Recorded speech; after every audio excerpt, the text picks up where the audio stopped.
misalkan telat, nah ini bisa ada rekamannya. Maaf, mungkin saya sering batuk. Oke. Nah, kita mulai ya. Assalamualaikum warahmatullahi wabarakatuh. Selamat malam semuanya.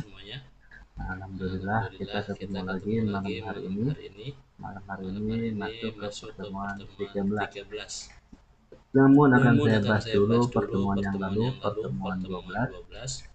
Karena pertemuan yang lalu saya tidak bisa menjelaskan atau tidak hadir. Karena saya minta maaf, saya ketiduran. Oke, pertemuan yang lalu dulu, pertemuan 12 yaitu bikin RPA untuk Excel ke Google Form. Jadi kita bikin dulu nih file Excelnya. Nah, contohnya ini ada 3 kolom, email, nama penumpang, umur. Ini ada 3 data, kolom baris pertama, baris kedua, baris ketiga. Saya simpan tiket push.xlsx. Nah, ini saya tutup dulu. Saya buka, contohnya ini tiket push. Nah, harus saya gedein seperti ini datanya. Ada yang masuk. Oke, saya lanjutkan. Oke, buat seperti ini. Kemudian yang berikutnya buat Google Form. Nah, ini pertemuan ke-11, tugasnya bikin Google Form sederhana. Nah, contohnya buat seperti ini, bikin booking tiket bus. Oke, dimana kalau saya klik, nah ini ada 3 data. Nah, ini saya hapus dulu ya, datanya besar. Ini kalau itu saya buatnya di sini.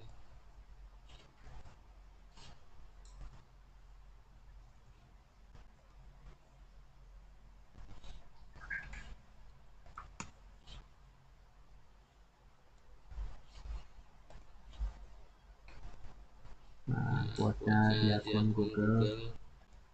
Nah, Google Formnya seperti ini. Oke, buat bikin 3 data. Ini saya hapus di datanya.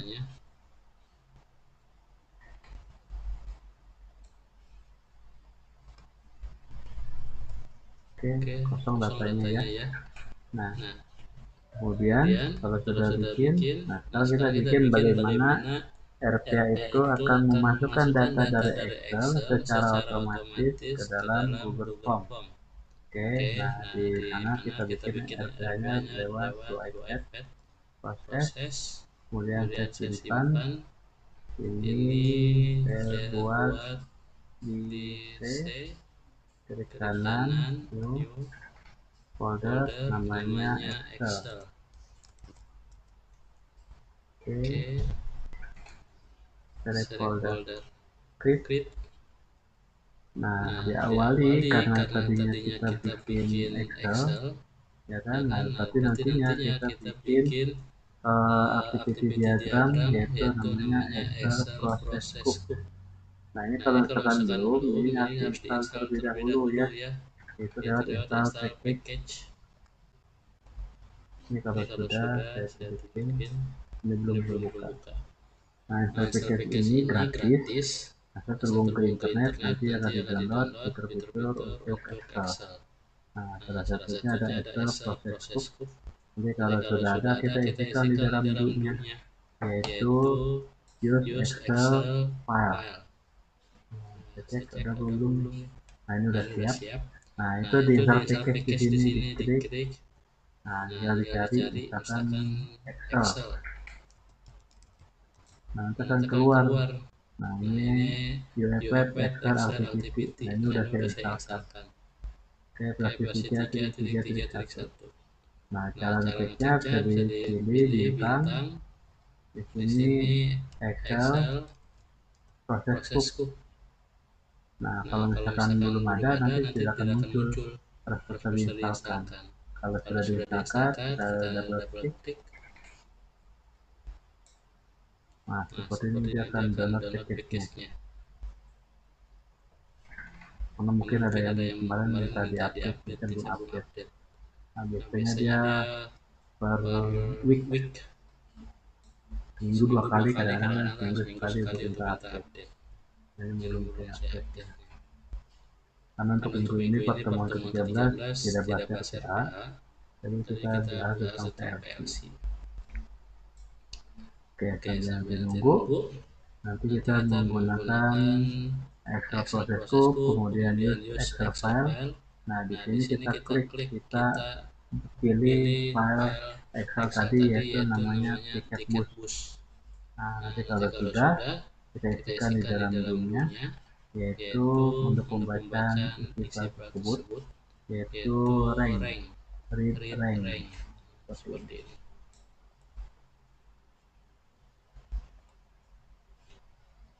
Oke, ditunggu. Ini ya ada update yang baru. Install package. Nah, seperti ini ya, saya sebenarnya menginstal package nih. Karena ada yang minta diupdate package-nya. Kemarin Word udah diinstal, cuman begitu minta diupdate saya tidak update.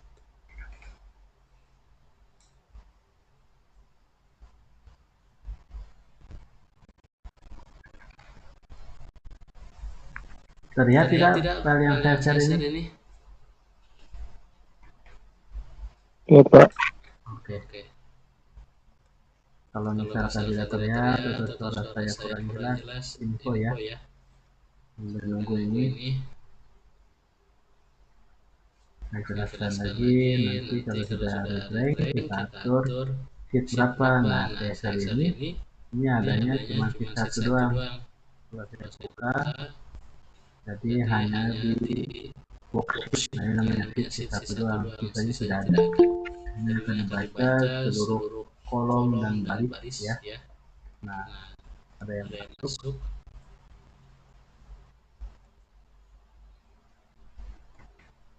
Nah, oke, saya matiin dulu videonya, saya sedikit berat. Oke, saya lanjutkan. Nah, kemudian nanti kalau dibaca sheet 1 disimpan ke variabelnya apa. Contohnya ini kepo. Nah, ini kemarin kita biasa bikin string. Nah, sekarang tipe datanya berupa data tabel. Jadi satu variabel ini isinya satu sheet dari beberapa kolom dan baris, bisa sampai ratusan ribuan data. Ada yang masuk. Oke, saya lanjutkan lagi. Nah, ini sudah kebuka nih. Oke, kemudian setelah Excel Process Scope, judulnya saya pilihkan I use Excel file. Nah, seperti ini saya double klik. Nah, kalau sudah ada, saya pilih ini. Ini kita arahkan simpan di mana file Excel-nya. Saya taruh di DB, Master Ganjil, Otomatis System, Modul, Sobat, Tiket Bus. Nah, tiket bus ini sudah semua, kemudian dipilih hijau ini, yaitu untuk read rank. Nah, read rank ini kita isikan ranknya. Nah, dimana di sini sudah saya bedain berupa Excel, ya kan, titik, kemudian ada sheet 1. Nah, kemudian save. Nah, kemudian kita simpan di sini. Nah, kita bikin variabel dulu di data manajernya. Klik kanan, new global variable, misalkan data tabel. Isinya database-nya data tabel. Simpan oke. Sudah, dan ini kita isikan berupa data tabel. Enter. Nah, ini sudah. Baru di luar dari scope Excel scope kita tambahkan, yaitu use application or browser.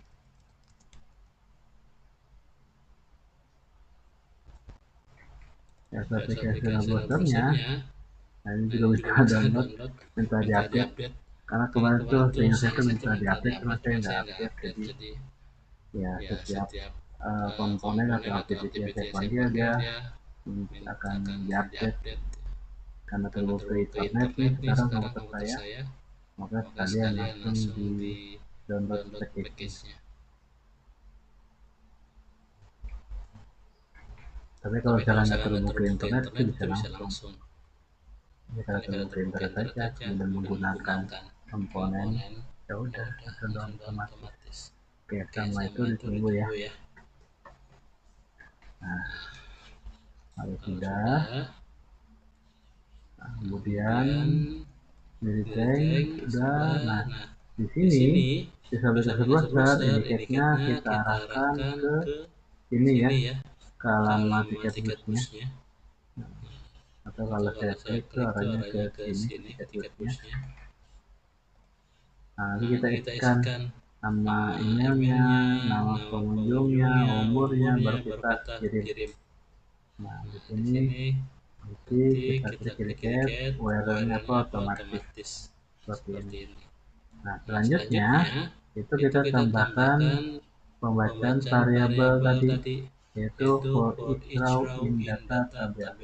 Jadi ini dia akan membaca di dalam satu variabel tadi namanya data tabel, di mana jika ada data dari tiap baris, maka akan diambil dan ditampilkan sesuai yang kita inginkan, di mana nanti akan kita tampilkan, maaf, nah yang kita tampilkan nanti diisi untuk di email, untuk nama penumpang, sama umur penumpang, seperti itu. Ini udah belum? Oke, belum. Kemudian nantinya kita isikan satu persatu ya. Mulai dari pertama ini untuk yang email, yang keduanya untuk nama penumpang, ketiga umur. Nah, selanjutnya klik tombol kirim. Jadi kalau kita udah isi semua, ini klik tombol kirim, ya kan? Nah, kemudian contohnya ini saya tulis nih umurnya 30. Kirim. Nah, selanjutnya nanti akan mengklik kirim jawaban lain. Klik jawaban lain. Nah, nanti setelah itu baru selesai. Karena kalau setelah kita klik jawaban lain, maka akan balik lagi ke posisi awal semula. Nah, di sini sama mengisi. Sehingga kalau tadi contohnya isi satu, nah kalau datanya ini satu. Nah, ini kan saya mari hapus ya. Oke. Ini udah belum? Masih belum masuk, kita tunggu ya. Sambil ada yang masuk. Kalau ada yang mau ditanyakan, monggo silakan ya. Nanti kalau udah selesai download package-nya, nah sekarang kita coba nih. Tadi baru sampai use Excel scoop-nya. Posisi SQL-nya sudah selesai. Baru nanti kita tambahkan use application browser untuk kita arahkan ke Google Form, di mana nanti akan dibaca data variabel yang dari Excel dan kita pakai untuk mengisikan ke Google Form. Sambil nunggu, mungkin ada yang mau ditanyakan.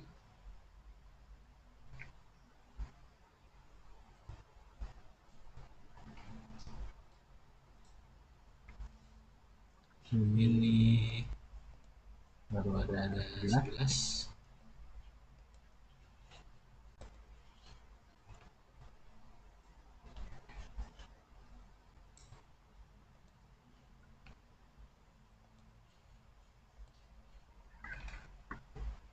Nah, tugasnya itu yang pertemuan ke-12 yaitu dicoba ya buat RPA sama seperti contohnya, namun untuk mengisi RPA Challenge.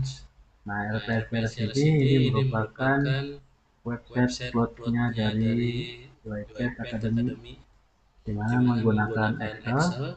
Excelnya ini ketika kalau kita download Excelnya itu berupa challenge, datanya seperti ini. Kalau kita buka, nah kalau di sini lebih banyak ya. Ini lebih banyak kolom dan lebih banyak datanya. Datanya ada sekitar 10 data. Kolomnya sekitar ada 7. Nah, seperti ini. Oke. Ada kolom first name, last name, company, role in company, address, email, phone number. ada 7 kolom dan datanya ada 10 data. Nah, dimana nanti masukin satu persatu yang ini ke dalam websitenya RPA Challenge. Nah, sebelumnya diklik dulu start. Nah, kalau udah klik start baru diisikan, datanya ini manual ya.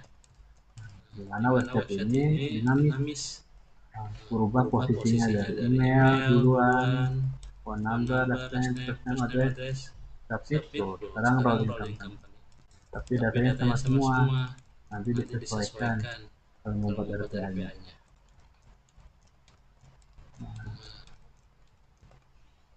Ini nanti sebagai pembanding mengcompare proses yang manual kita buat otomatis. Dimana kalau manual mungkin salah ketik, salah copy paste, waktunya lama. Nah, untuk di RPA itu akan lebih cepat. Nanti kita bisa lihat seberapa cepat untuk prosesnya. Ini baru data ke-9 ya. Nah, kemudian ini data terakhir 10. Dari sini selesai. Kalau ini saya isi manual asal lagi. Yang benar kan sesuai dengan data yang ada di Excel ini. Nah, itu nanti RPA yang membuatkan seberapa cepat dan apakah ada yang salah. Ini ada yang masuk. Seperti itu tugasnya. Ini udah belum? Ini masih install package. Seperti itu. Untuk tugas di pertemuan ke-12. Jadi bikin videonya yang untuk seperti yang saya tunjukkan ini, bikin RPA untuk import file Excel ke Google Form, dan yang kedua bikin RPA untuk RPA Challenge. Nah, ini videonya nanti nomor 1 di share di media sosial, copy paste linknya di Word atau PDF. Yang nomor 2 bikin RPA di zip atau folder, kemudian digabungkan dengan nomor 1 dan di zip lagi. Nah, ini bisa dikirimkan ke e-kampus ke pertemuan ke-12. Seperti itu. Ini sudah belum ya? Kalau ada yang mau ditanyakan, kalau saya terlalu cepat, informasiin ya.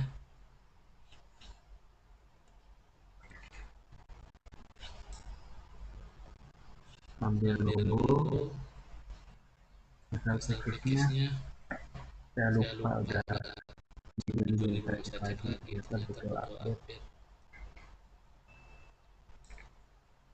Tadi ini versinya gratis, namun kalau ada versi update terus, karena yang sampai sekarang masih mode pengembangannya terus berjalan.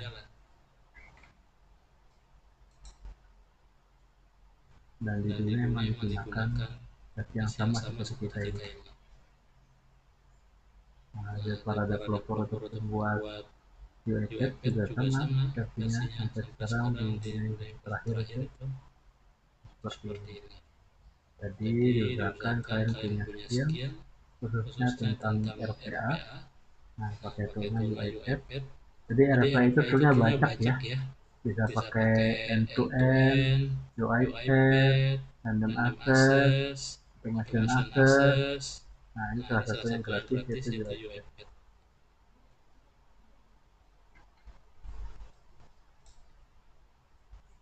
Nah, ini sebentar ya.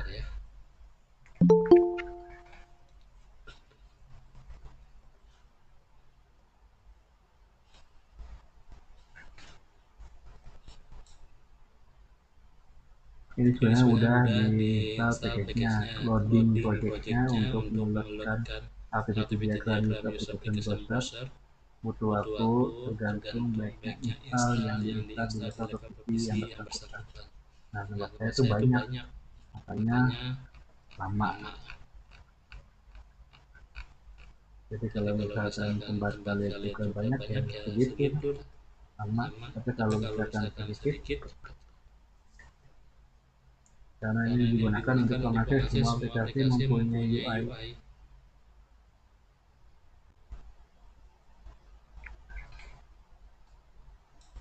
Kalau ada yang mau ditanyakan, monggo silakan ya. Sambil menunggu nih. Bentar lagi selesai. Udah masuk ke adding dependency. Tuh, udah kan?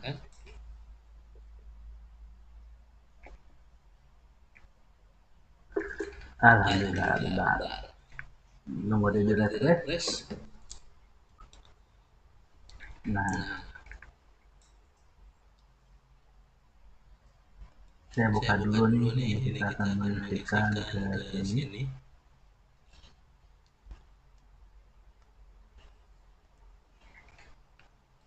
Nah, klik dependensinya.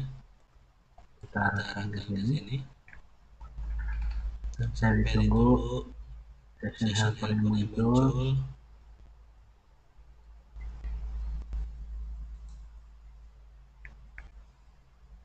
Oke,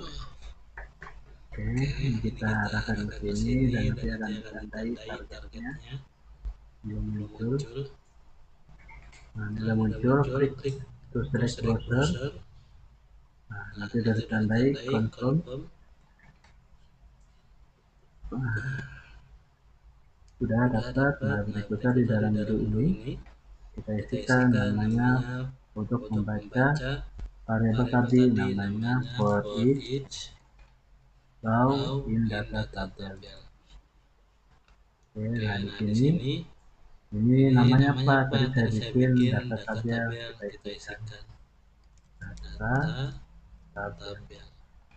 Current row, ya di bodinya baru kita isikan untuk masing-masing alamatnya. Yang pertama untuk tab into, dimana kita akan mengisikan tab intonya yaitu berupa email, kan?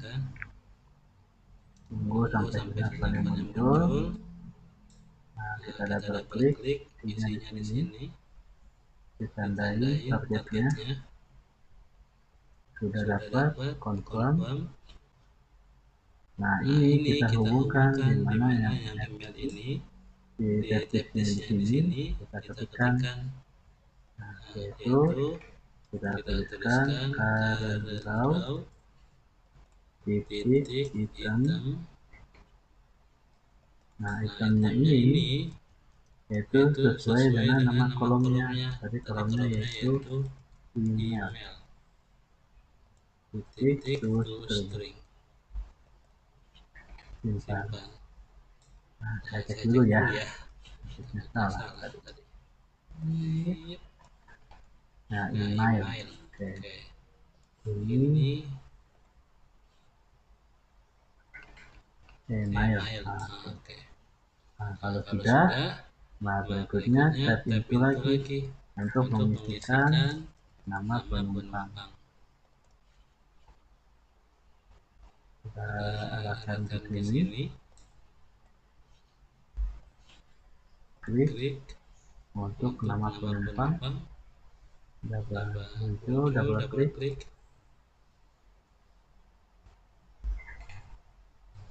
Oke, confirm. Tadi namanya itu nama penumpang. Saya tekan di sini. Yaitu row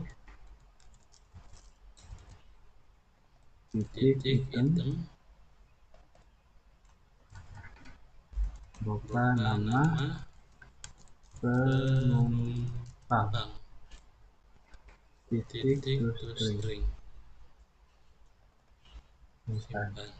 Berikutnya add into lagi untuk mengisikan umur. Oke, saya arahkan dulu buka, kemudian saya klik indicate. Muncul session helpernya, saya double klik. Confirm. Sini tuliskan current row titik item yaitu umur. Saya cek dulu ya, umur benar. Kemudian titik to string. Nah, selanjutnya ini kita klik tombol kirim, ya kan? Nah, di sini kita tambahkan lagi yaitu klik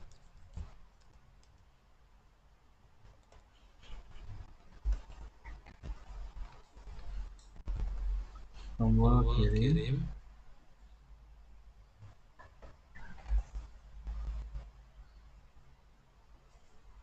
Nah, dapat confirm. Nah, selanjutnya kita klik jawaban lain. Saya isi dulu ya. Saya isi dulu @gmail.com, namanya @1, kirim. Nah, klik jawaban lain, yaitu klik pilih berikutnya boleh.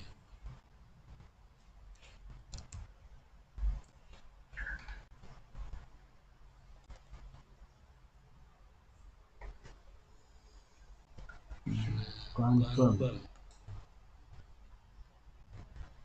Nah, ini sudah.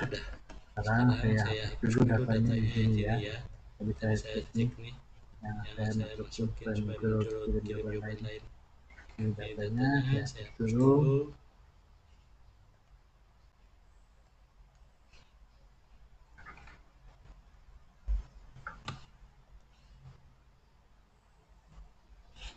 Nah, kosong ya, tidak ada. Nah, sekarang kita coba jalankan datanya. Ini bukan ini kita jalankan, ya nggak bisa jalan. Oke, kita lihat nih, dia akan membaca file Excel terlebih dahulu, kemudian mengakses browser untuk mengakses Google Form, dan berusaha untuk memasukkan satu persatu mulai dari email. Nah, ini membaca membaca file Excel, simpan dalam satu folder, selesai semua. Kemudian dia coba menjalankan browser, ya kan? Kemudian menjalankan menuliskan email di mana?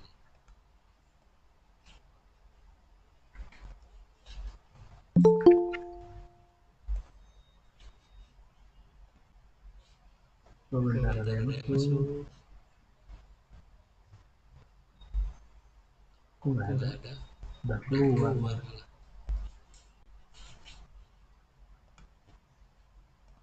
Nah, ini saya masukin nih. Klik kirim, klik jawaban lain, masukin lagi datanya, kemudian nama, umur, klik kirim, klik jawaban lain, kirim, klik email, klik nama, klik nomor, kemudian klik kirim, klik jawaban lain. Nah, selesai datanya. Seperti itu. Jadi kalau ada tinggal 3 ya dia 3 kali gitu. Oke, ini ada yang masuk. Oke, saya lanjutkan. Ada satu yang masuk. Saya masukkan. Nah, kalau saya cek datanya itu, nah ini ada data 3 yang masuk sesuai yang di file Excel tadi. Seperti itu. Oke, selesai. Ada yang mau ditanyakan di pertemuan ke-12?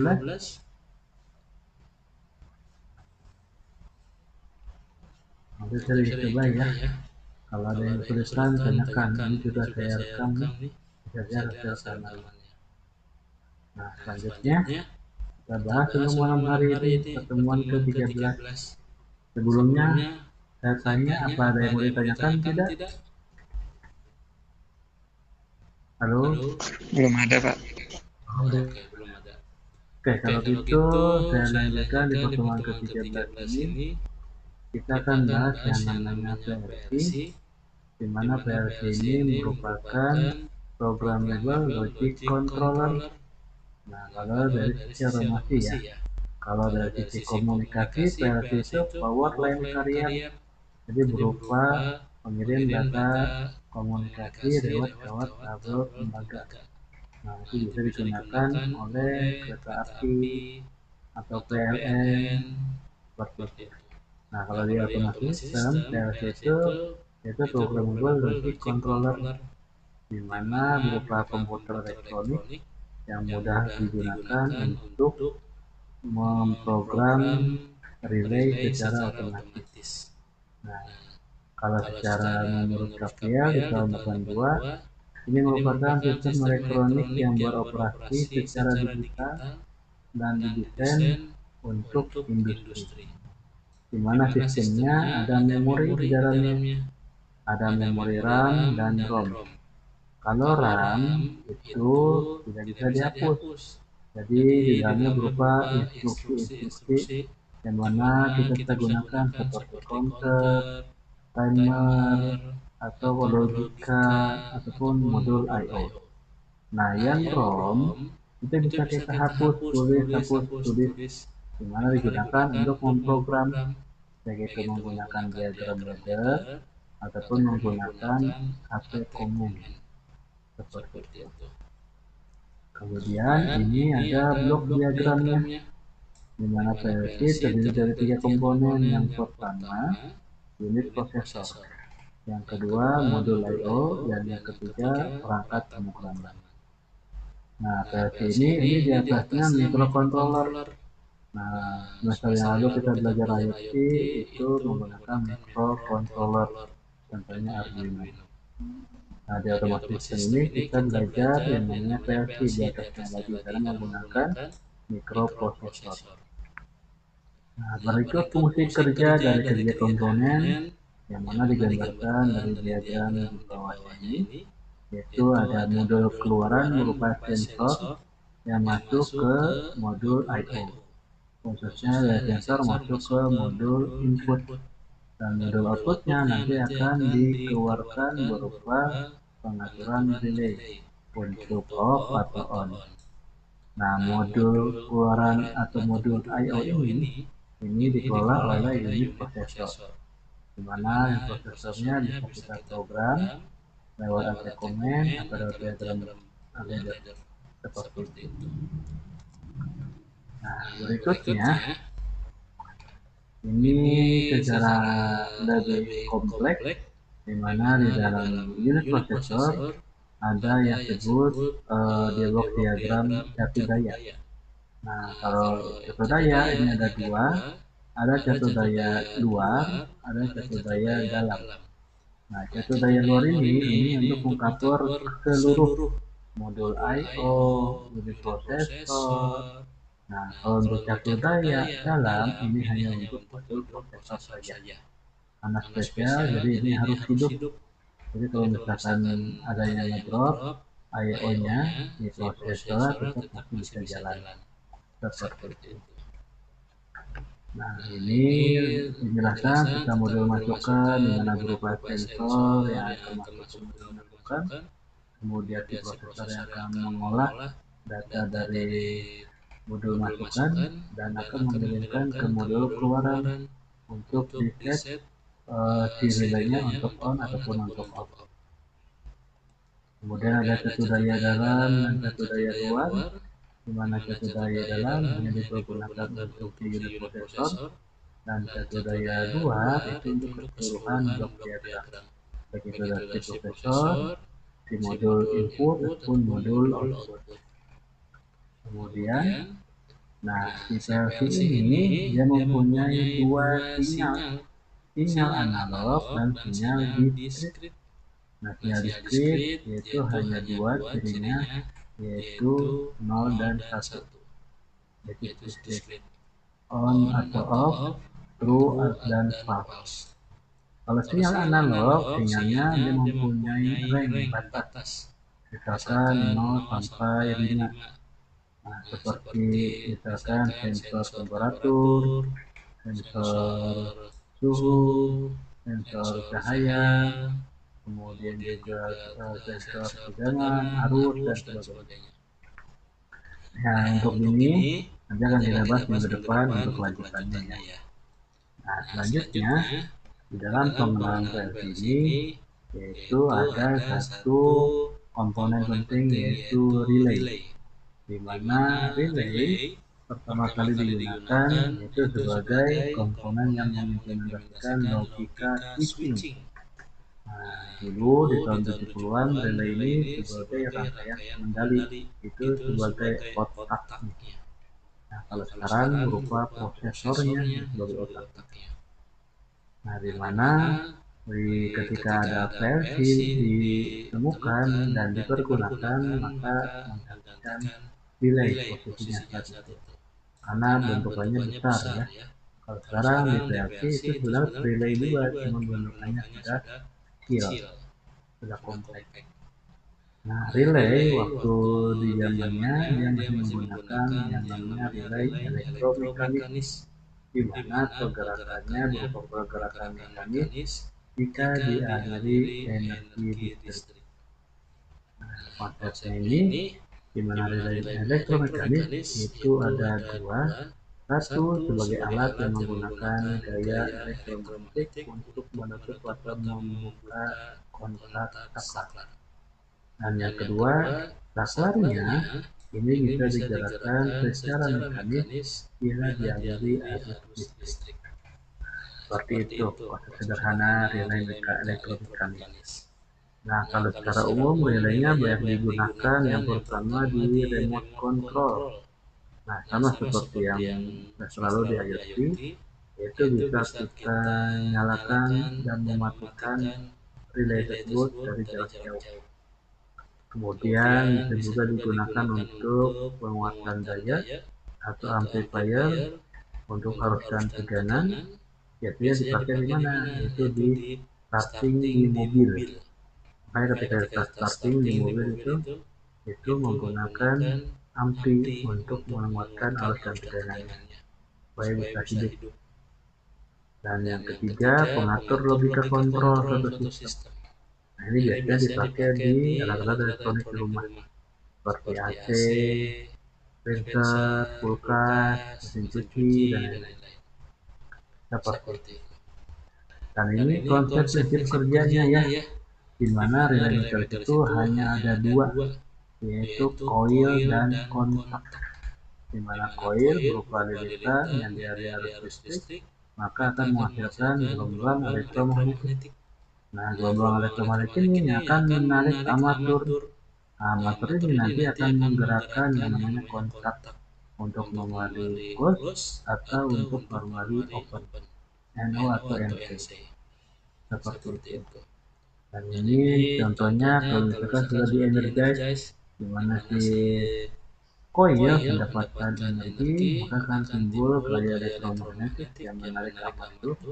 Nah, di mana nanti tugasnya akan menutup ataupun membuka. Kemudian, nah ini ada keuntungannya kalau menggunakan relay elektromekanis. Nah, di mana keuntungannya sendiri ini? Pertama, mudah mengadaptasi semua tegangan, baik itu tegangan rendah, tegangan tinggi, ataupun menengah. Kemudian tahan terhadap temperatur, kemudian reliability-nya tinggi, kemudian juga bisa digunakan secara independen, dan juga yang paling penting adanya isolasi logam. Nah, jadi kalau misalkan terjadi hubung tingkat atau ada sesuatu yang berbahaya, maka dia akan memutuskan sehingga menjadi normally open. Nah, relaynya. Jadi akan mengamankan jaringan listrik yang ada di dalamnya. Kemudian namun untuk elektromekanis ada kekurangannya. Yang pertama, kalau misalkan prosesnya NO mau kita drive menjadi NC, biasanya terjadi percikan api karena saking beratnya. Kalau misalkan ringan, mungkin percikannya sedikit. Kemudian juga memerlukan tempat yang besar, karena bentukannya sudah tidak kompak kalau untuk elektromekanis. Nah, kalau yang sekarang, kalau yang PLC sudah kompak berupa elektromagnetis. Nah, kemudian juga muncul bunyi kalau kita ngedrive NO ataupun NC. Kemudian kontaktornya terpengaruh terhadap debu. Jadi biasanya di relay elektromagnetis ini ada rumahannya housing supaya debu tidak masuk, karena debu sendiri ini berupa isolasi yang akan menghambat kecepatan untuk menyambung ataupun untuk memutus si saluran. Dan kerugiannya lagi itu ada limitnya. berapa kali sampai dia nyambung atau putus di kontaktor tersebut. Nah, biasanya sampai 10.000 kali. Nah, kalau sudah mencapai itu harus diganti dengan yang baru. Seperti itu. Oke, dari sini ada yang mau ditanyakan mungkin? Belum ada lagi yang masuk. Nah, dalam sejarahnya, ketika relay elektromagnetis itu didapatkan, maka ada penemuan kembali untuk turunan relay. Yang pertama, relay polaris. Relay yang dipolarisasi, di mana relay ini dapat bekerja di mana menggunakan energi listrik yang sangat kecil sekali, sekitar 0,1 sampai 0,5 miliwatt. Nah, dari relay polaris ini muncul turunan relay lagi. Nah, karena operasinya itu bermacam-macam. Ada 3 operasi. Operasi yang pertama, posisi normal tertentu. Jadi untuk kakinya si relay polaris ini ada 9, 3 di kiri, 3 di kanan, 3 di atas, 3 di bawah. Dan itu di tengahnya kadang ada 1 poin ataupun tidak. Nanti kalau misalkan ada 1 poin, nanti berarti posisinya di tengah. Nah, kalau untuk posisi normal, ini posisinya input outputnya bisa di kiri di kanan atau di atas atau di bawah. Nah, semuanya relay ini posisinya sama, baik itu sebelum ataupun sesudah. Kalau di arus listrik, energi maka akan terjadi medan magnet yang diintensifkan oleh medan magnet untuk permanen. Kalau misalkan tidak di arus listrik, maka posisi kontaknya akan kembali open atau normally open. Seperti itu. Nah, berikutnya ada yang metode yang kedua, yaitu posisi normal pada kedua sisinya. Nah, ini bisa dua-duanya di sisi kanan semua atau di sisi kiri semua atau di atas semua atau di bawah semua. Di mana di sini ini merupakan turunannya nanti latching. Karena posisi sambungannya yang aktif ini tidak tetap tergantung dari posisi terakhir. Bila di area listrik, maka semua kontaknya akan berpindah ke sambungan yang lain. Nah, bila tidak dialiri, maka sambungan yang menyambung itu posisi terakhirnya. Jadi kalau misalkan sudah hidup dari listrik, kalau kita drive sudah mulai close, kemudian arus listrik mati, maka dia akan close. Nah, itu konsepnya latching. Nah, maka nanti ada turunannya yaitu relay latching atau relay mengunci. Nah, ada juga posisi yang ketiga itu normal tengah. Nah, di sini nanti relay kalau misalkan tidak diaktifkan, maka tidak ada saluran pun yang menyambung karena posisinya di tengah. Jadi arus listriknya kalau dialiri, maka dia akan menentukan arah arus yang disambungkan. Jika tidak, maka kembali lagi ke tengah. Seperti itu. Nah, relay berikutnya ada relay latching, di mana turunannya dari relay polaris untuk yang posisi sambungannya sama. Nah, latching ini kalau relaynya kita dari arus listrik, kemudian di drive untuk memulai offline atau close, dan bila arus listriknya diputus, maka posisi terakhir dia akan mengunci di situ. Nah, ada juga relay berikutnya ringan. Nah, ini sama seperti relay untuk latching, namun di sini relay ringan ini bisa menyimpan energi listrik ataupun elektromagnetik di dalam relay tersebut, di mana nanti energinya bisa digunakan untuk open ataupun close hanya sekali. Nah, namun bisa kita hilangkan juga dengan memasukkan kedua hubung kakinya, kedua hubung singkatnya. Seperti itu. Nah, ada juga relay yang sering digunakan sampai sekarang di PLC, yaitu relay tunda waktu. Nah, relay tunda waktu ini yaitu di mana relaynya akan bekerja setelah tunda waktu itu berhasil atau dilakukan. Nah, di sini ada dua konsep, yaitu relay tunda waktu hidup dan relay tunda waktu mati. Time delay switch on, jadi ada kasih waktu baru selesai, kemudian baru hidup. Nah, kalau time delay switch off, yaitu dikasih waktu waktu selesai, maka nanti switchnya ke saklarnya mati. Seperti itu. Dan ini konsep untuk time delay waktu, yaitu relay tunda waktu, di mana nanti saya sebagai saklar yang akan mengecek sudah kembali open dan kembali close tergantung dari timer atau waktu yang diberikan. Nah, waktu yang diberikan ini bisa kita program ataupun bisa menggunakan komponen primer yang akan terhubung ke relay PLC. Jadi bisa ada dua konsep ya. Nah ini untuk time switch delay switch on, dan berikutnya untuk time delay switch off. Nah seperti itu. Oke. Nah ada yang terakhir yaitu kontaktor. Nah kontaktor sendiri sama seperti relay, namun bentukannya lebih besar, bahkan lebih besar dari PLC sendiri. Nah biasanya kontaktor itu menggunakan tuas. Nah, contoh seperti apa yang ada di rumah-rumah setelah meteran ada namanya kontaktor. Nah, biasanya mereknya dari Siemens, Legendary, seperti itu. Nah, kadang juga ada di dalam bodi meternya, seperti itu. Nah, kontaktor ini nanti bisa mengontrol dari gaya yang besar dengan menggunakan beban yang rendah, ataupun sebaliknya dari beban yang rendah dengan menggunakan gaya yang besar. Nah, kontaktor ini sering dipakai salah satunya yang di rumah-rumah, di dalam meteran listrik atau di sebelahnya meteran listrik, untuk safety, pengaman kalau misalkan terjadi bahan lebih. Jadi makanya kalau beban lebih dia akan dijepret. Kemudian, nah si relay sendiri ini ada kontaktor sendiri ada 3 macam. Yang pertama kontaktor elektromagnetik yang dilindungi. Nah ini biasanya ada di kontaktor yang ada di PLN ataupun yang ada di rumah-rumah sebelah meteran listriknya.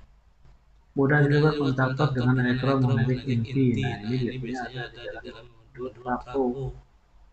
Kemudian juga trafo-trafo yang di gardu induk ataupun untuk motor-motor 3 fase, 5 fase, seperti itu. Dan yang ketiga kontaktor dengan amatur sistem engsel.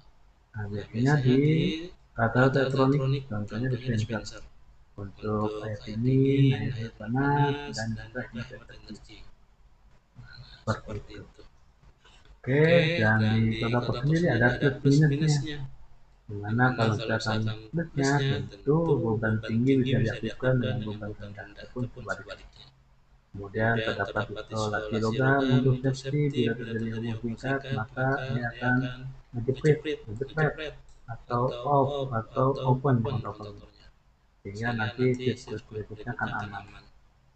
Kemudian juga perawatannya sedikit dan juga tidak terpengaruh oleh kontaktor karena posisinya di luar, tidak pernah ada meteran di dalam, jadi aman.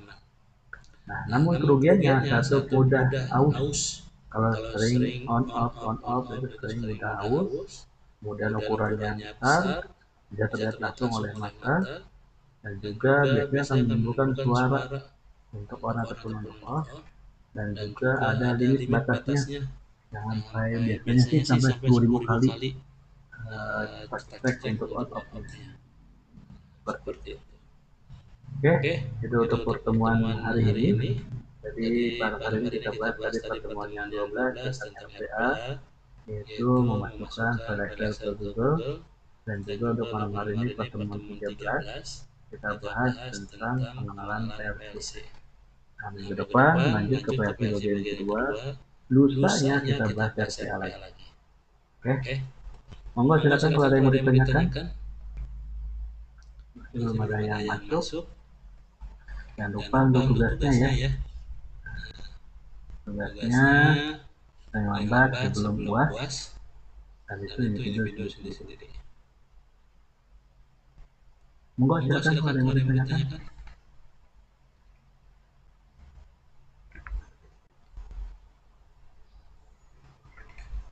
Suara saya terdengar jelas kan? Jelas, Pak. Iya. Pak, ada, Pak. Bila mana kalau misalkan kurang jelas, kalau ada yang ditanyakan, monggo silakan.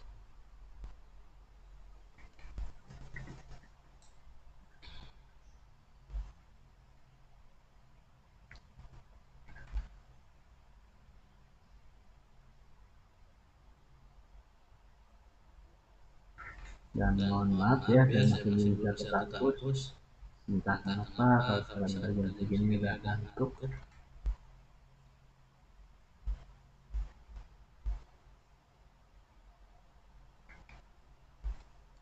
Oke, kalau tidak ada, saya akan tutup.